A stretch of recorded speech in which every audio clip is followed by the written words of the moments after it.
Balam and I'm here in the Kingdom of Jordan at a place called Deir Allah. This name means the house of God or even the monastery of God. And most of the time people, when asked about it locally, will say, why would you want to go to Deir Allah? What's there? But the interesting thing to me for this town is where I'm standing now. This is the ancient tell of Deir Allah. And a tell, as you can see, is a hill. But it's a hill in the middle of a very flat plain. Off behind me are mountains and lots of hills. How did this hill all of a sudden stand up in the middle of this flat plain in the Jordan Valley? Very simple. This is the site of an ancient city. And it's a series of cities, one town built up on top of another. That's what makes a tell. And that's why it stands so artificially in the middle of this very beautiful and fertile plain of the Jordan River, here on the side of the Jordan that belongs to the Hashemite kingdom. You can see in the background the natural hills that are forming this valley. And those hills go up to the main plateau of the Kingdom of Jordan. And I'm still on top of the tell of Deir Allah, and this tell is artificial. Now, how did this occur? Well, I'm standing in an area where there used to be a lot of houses. And one of the problems, though in another sense it's the very nature of the situation, that occurs here in the Jordan Valley is that there are a lot of earthquakes. And these earthquakes formed the Jordan Valley. The valley goes all the way up in the north to Mount Hermon. And it's a large fault in the earth that goes all the way south through the Gulf of Aqaba and then down through the Red Sea over to Kenya and into the Olduvai Gorge in Kenya. It's an enormous fault. That makes for earthquakes. And when you make houses out of mud brick, some of which you can see examples of over on the side, I'll show in a little bit, these mud bricks, of course, collapse. And after the mud bricks collapse, people come back to rebuild their city.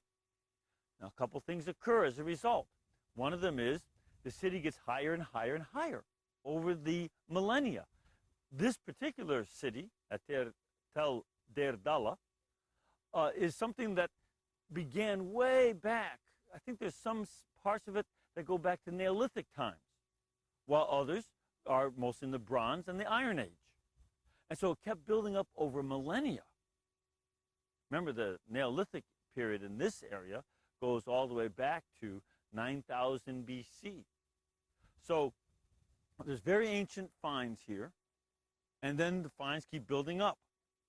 And this is an area inside the city where the houses used to be.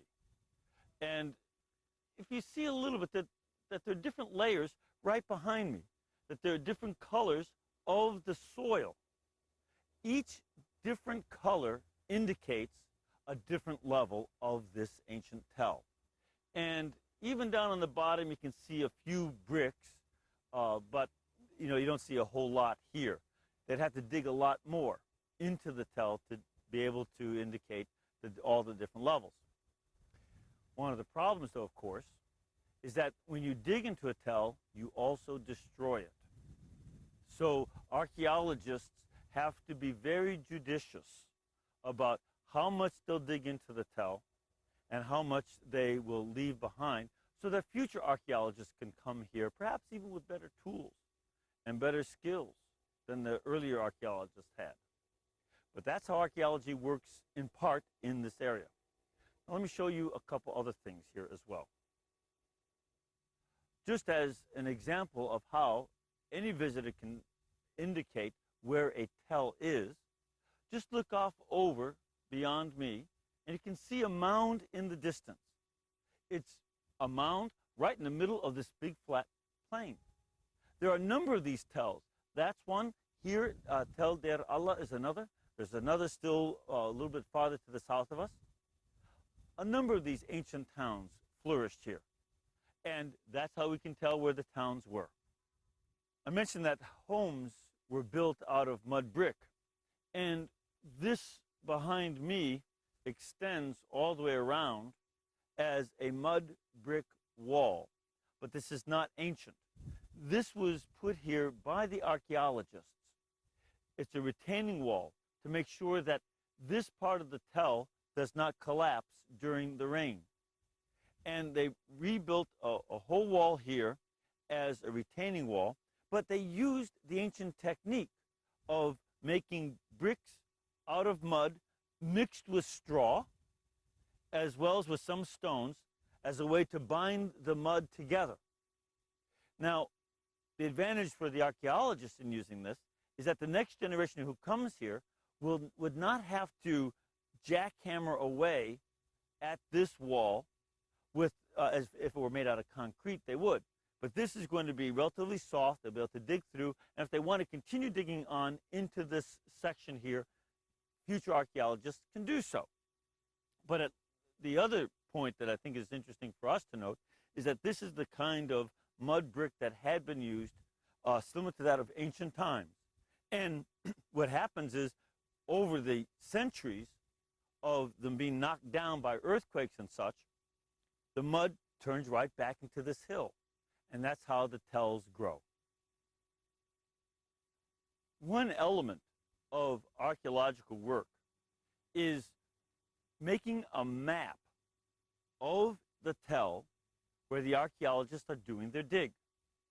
They typically make a grid, and they will number the grid and letter it, so that each number surface will have a letter of the alphabet to mark it off as section A, B, C, D, and so on.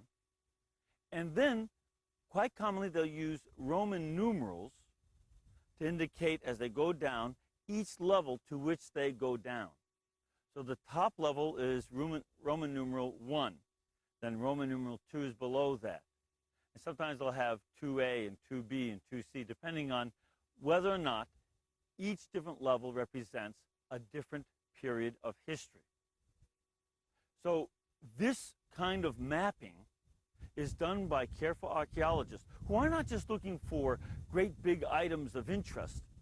They look to see what life was like in ordinary parts of the city, and they do this by digging into the tell in different areas to see what level of history each part of the city belongs to.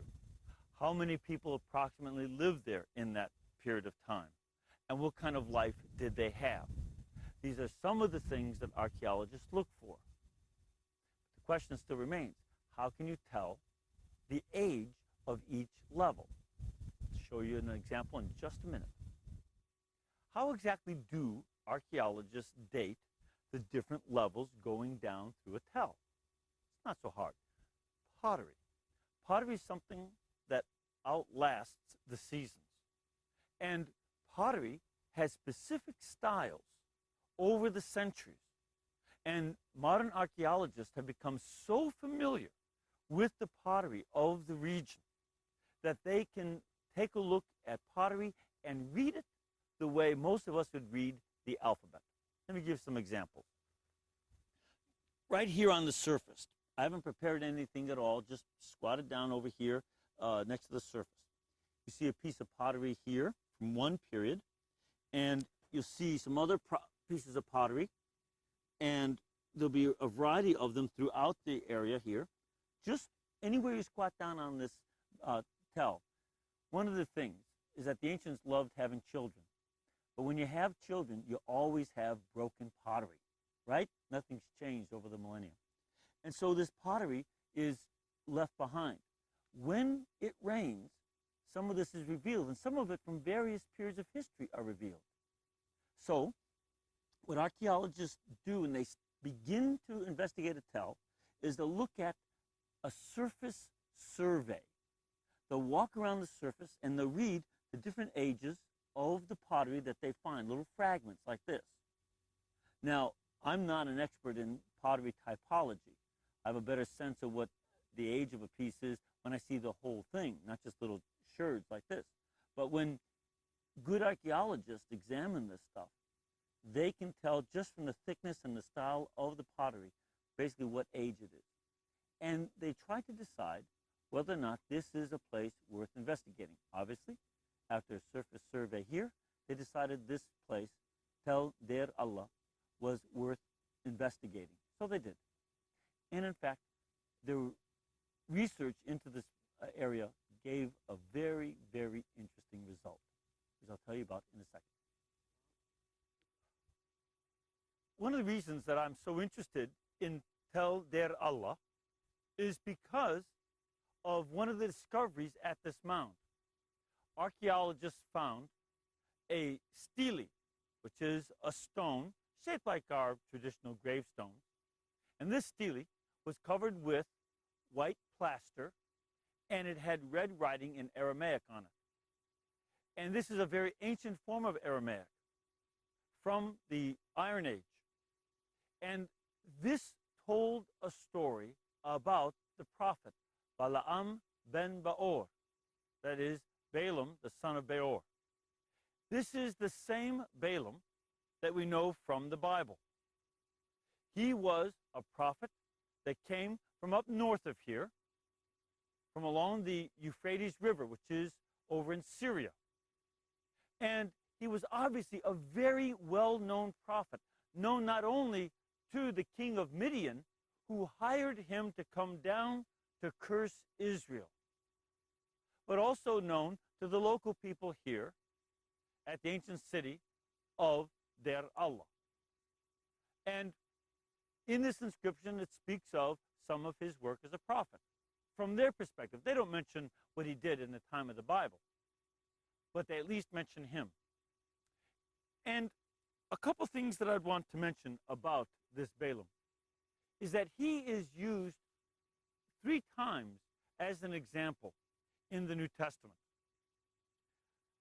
One of them, of course, is in 2 Peter chapter 2, verse 15, where it warns against having Balam as an example, that he is someone who shows what happens when you wander away from the ways of God, the upright ways, and that you follow in the road of Balam, the son of Beor, who sought and who loved a reward of unrighteousness. And this is one of the things that's also repeated in Jude, verse 11. We don't want to seek a reward for doing something that is wrong. Balam had been summoned by the king of Midian to go down this valley all the way to its end, to where the people of Israel were encamped, and to speak a curse against them so that the king of Midian, who lived just farther south in Kerak, would be able to defeat them in battle. But Balam was not permitted by God to do this kind of curse. Israel had been blessed by God, and so he was unable to explain the curse and put it out there before them, and in that way hurt Israel. The other text in the New Testament which speaks of Balam is in the book of Revelation, chapter 2, beginning with verse 14, in which Balam is used as an example of teaching other people how to fall into sin. And that this sin has something to do with sexuality, because some of the Israelites did slip into pagan worship, which had a sexual component to it. And Balam was the one who tempted them to do so. So for that reason, he is used as an example in Revelation chapter 2. And just as in 2 Peter 2:15 or Jude 11, here too in the book of Revelation, Balam is an example of how not to be a prophet, how not to teach people, even in the name of God, to do anything that is wrong. And this is an example we too must to this day avoid.